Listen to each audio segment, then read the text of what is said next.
നമ്മൾ നിസ്സാരമായിട്ട് കാണുന്ന ലക്ഷണങ്ങളായിരിക്കാം ചിലപ്പോൾ ഹൃദയാഘാതത്തിന്റെ സൂചന എന്ന് പറയുന്നത്. ഇപ്പോൾ ചെറുപ്പക്കാരിലും സർവ്വസാധാരണമായിട്ടുള്ളൊരവസ്ഥയാണ് ഹൃദയാഘാതം.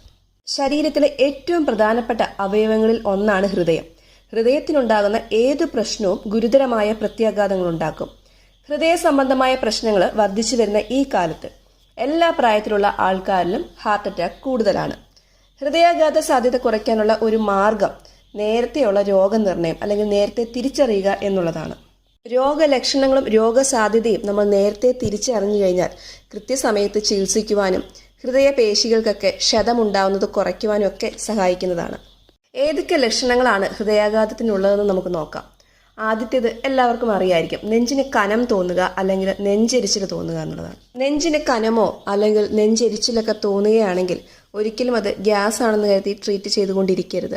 പലപ്പോഴും ഗ്യാസ് ആണെന്ന് കരുതി വീട്ടിൽ തന്നെ ഗ്യാസിന് വേണ്ടിയിട്ടുള്ള പ്രതിവിധികളൊക്കെ ചെയ്ത് നേരം വെളുപ്പിക്കുന്ന ആളുകളുണ്ടാവും. പക്ഷേ നേരം വെളുത്ത് പിറ്റേ ദിവസം ആകുമ്പോഴത്തേക്കും കണ്ടീഷൻ അങ്ങേയറ്റം മോശമായിട്ടുണ്ടാവും. അതുകൊണ്ട് അങ്ങനെയുള്ള അബദ്ധങ്ങളൊന്നും ചെയ്യാതിരിക്കുക.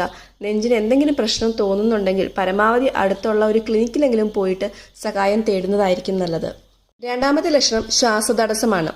നെഞ്ചിന് വേദന ഇല്ലാതെ തന്നെ ശ്വാസം എടുക്കാൻ പ്രയാസം അനുഭവപ്പെടുന്നത് ഹൃദ്രോഗത്തിന്റെ ആദ്യ സൂചനയാണ്. പ്രത്യേകിച്ച് സൈലന്റ് അറ്റാക്കിലൊക്കെ ശ്വാസതടസ്സം മാത്രമായിരിക്കും ആദ്യം ഉള്ളത്. പതിവുള്ള ജോലികൾ ചെയ്യുമ്പോഴോ വിശ്രമിക്കുമ്പോഴോ ശ്വസിക്കാൻ പ്രയാസം അനുഭവപ്പെടുന്നുണ്ടെങ്കിൽ അതിനെ അവഗണിക്കാൻ പാടില്ല. ചെറിയൊരു കയറ്റം കയറുമ്പോഴോ സ്റ്റെപ്പ് കയറുമ്പോഴോ നന്നായിട്ട് അണയ്ക്കുന്നുണ്ടെങ്കിൽ അല്ലെങ്കിൽ കിതയ്ക്കുന്നുണ്ടെങ്കിൽ കൊളസ്ട്രോളിൻ്റെ ആണെന്നൊന്നും കരുതിയിരിക്കരുത്. ഹാർട്ടിന് എന്തെങ്കിലും പ്രശ്നമുണ്ടോ എന്ന് കൂടി ചെക്ക് ചെയ്ത് അതില്ല എന്ന് ഉറപ്പുവരുത്തുക.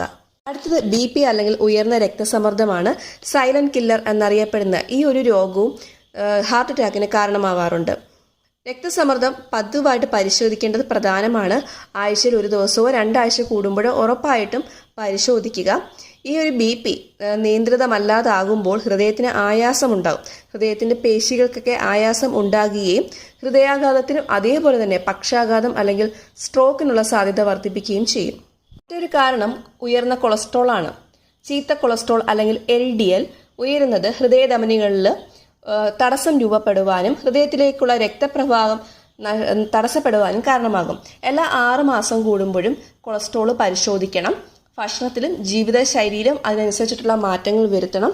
വ്യായാമം നിർബന്ധമാക്കുക. എണ്ണ പലഹാരങ്ങൾ പോലെയുള്ള കാര്യങ്ങൾ ഒഴിവാക്കുക. അങ്ങനെയുള്ള കാര്യങ്ങളിൽ കൂടി നമുക്ക് ഈ ഒരു ചീത്ത കൊളസ്ട്രോളിനെ നിയന്ത്രിക്കാൻ കഴിയുന്നതാണ്. പലരും ചെയ്യുന്ന മണ്ടത്തരമാണ് കൊളസ്ട്രോൾ ആണെന്ന് അറിഞ്ഞു കഴിഞ്ഞാൽ കുറച്ച് ദിവസമൊക്കെ ഡയറ്റ് നോക്കും, വ്യായാമം ചെയ്യും, പിന്നെ അത് മൈൻഡ് ചെയ്യാറില്ല. പക്ഷേ ഇങ്ങനെ ചെയ്യുമ്പോൾ കൊളസ്ട്രോൾ പതിയെ നമ്മുടെ ബോഡിയിൽ അടിയുകയും ഹൃദയധമനികളിൽ മെയിനായിട്ട് അടിയുകയും ബ്ലോക്ക് ഉണ്ടാവുകയും ഹാർട്ട് അറ്റാക്കിലേക്ക് പോവുകയും ചെയ്യും.